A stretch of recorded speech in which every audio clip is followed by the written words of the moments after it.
Good afternoon, Miss. I am Arsen Vine M. Caban from BSN2 Weidenbach. And today I am going to perform wound care. So what is wound care? Wound care is aseptic cleaning of wounds. Step 1. Review the physician's order for wound care or the nursing plan of care related to wound care. Reviewing the order and plan of care validates the correct patient and correct procedure. Step 2. Gather the necessary supplies. Preparation promotes efficient time management and organized approach to the task. Step 3. Identify the patient. This ensures the right patient receives the right intervention. Good afternoon, Miss. Pwede mo state mo name, Miss? Thank you. Step 4. Explain the procedure to the patient. Discussion and explanation help allay anxiety, encourage patient cooperation, and prepare the patient for what to expect. Good afternoon, liwat, Miss. Bali, subong nga adlaw, makaperform ko sa mga wound care. Balitin lang kayo mo class. Okay. Thank you. Step 5. Assess the patient for possible need for non-pharmacologic pain-reducing interventions or analgesic medication before wound care dressing change. Administer appropriate analgesic consulting physician's orders and allow enough time for analgesic to achieve its effectiveness. Pain is a subjective experience influenced by past experience. Wound care and dressing changes may cause pain for some patients.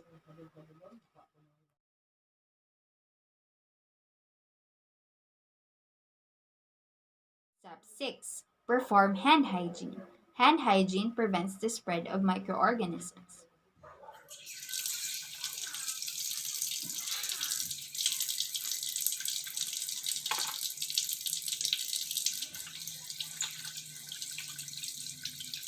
Step 7. Close the room door or curtains. Place the bed at an appropriate and comfortable working height. Closing the door or curtain promotes privacy. Proper bed positioning helps reduce back strain while you are performing the procedure. Step 8. Place a waste receptacle or bag at a convenient location for use during the procedure. Having a waste container handy means the soil dressing may be discarded easily without the spread of microorganisms.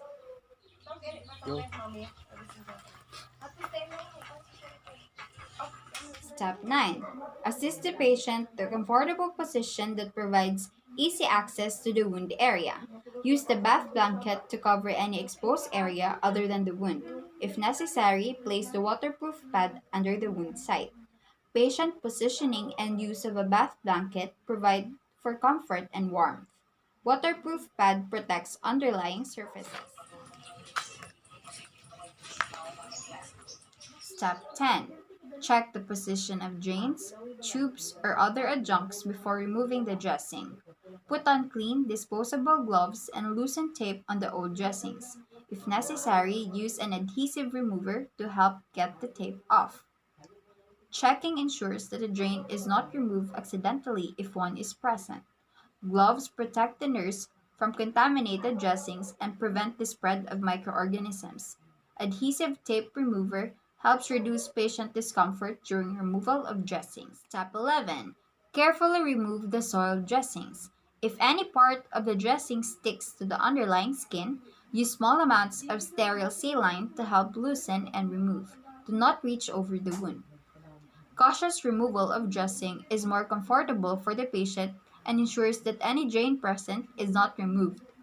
Sterile saline provides for easier removal of the dressing and prevents tissue damage and minimizes pain.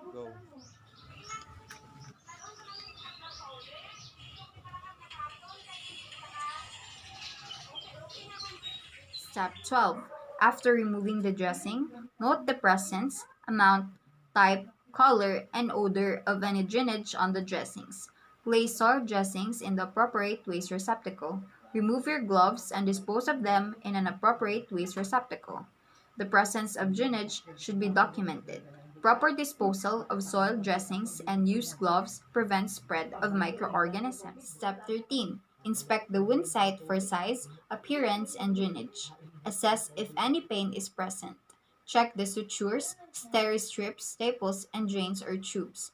Note any problems to include in your documentation. Wound healing or the presence of irritation or infection should be documented.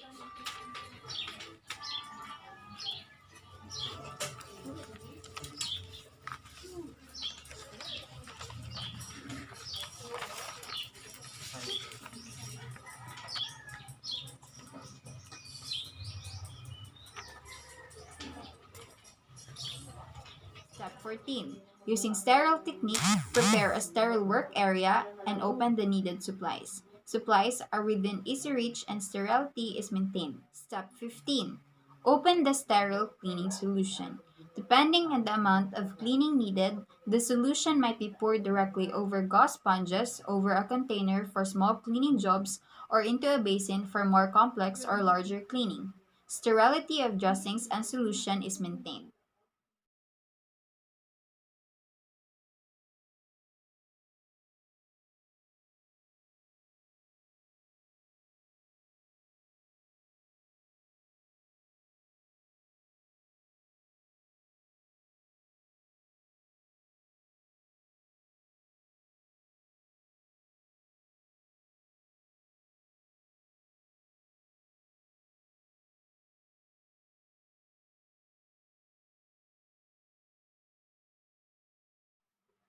Step 16. Put on sterile gloves.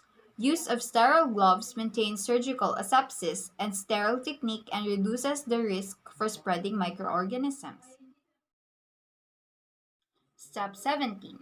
Clean the wound. If needed, use sterile forceps to clean the area.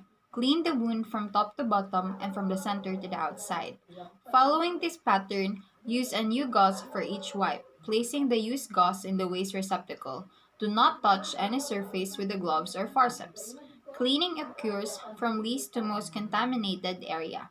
Using single gauze for each wipe ensures that the previously cleaned area is not contaminated again.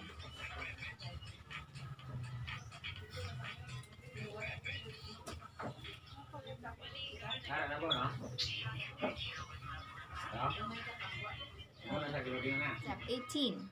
If a drain is in use, clean around the drain using a circular motion. Wipe from the center toward the outside. Use the gauze a single time and then dispose of it. Cleaning occurs from the least to the most contaminated area. Step 19. Once the wound is cleaned, dry the area using a gauze sponge in the same manner. Apply ointment or any other treatments if ordered. Moisture provides a medium for growth of microorganisms.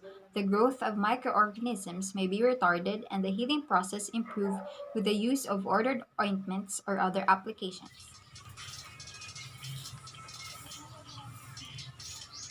20.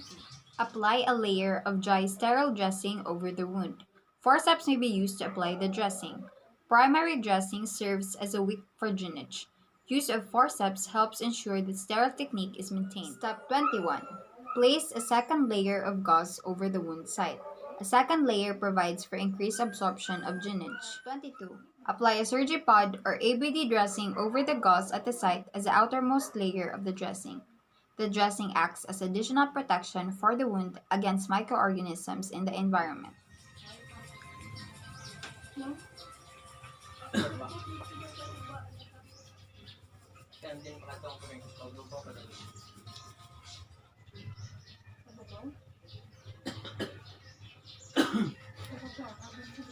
Step 23. Remove and discard sterile gloves. Apply tape or tie tapes to secure the dressings. Tape is easier to apply after gloves have been removed. Proper disposal of gloves prevents the spread of microorganisms.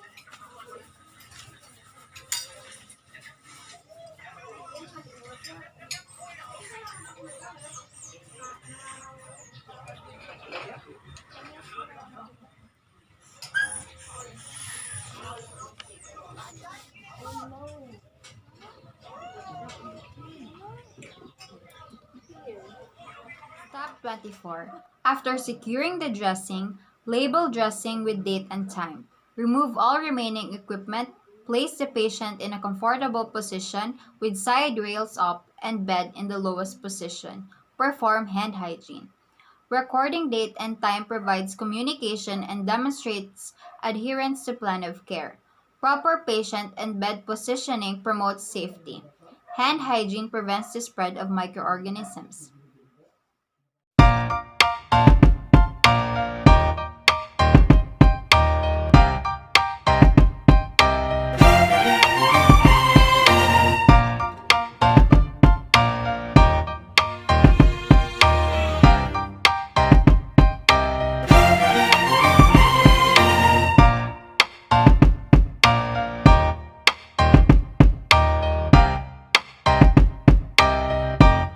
Step 25. Check all wound dressings every shift. More frequent checks may be needed if the wound is more complex or dressings become saturated quickly. Checking dressings ensures the assessment of changes in patient condition and timely intervention to prevent complications.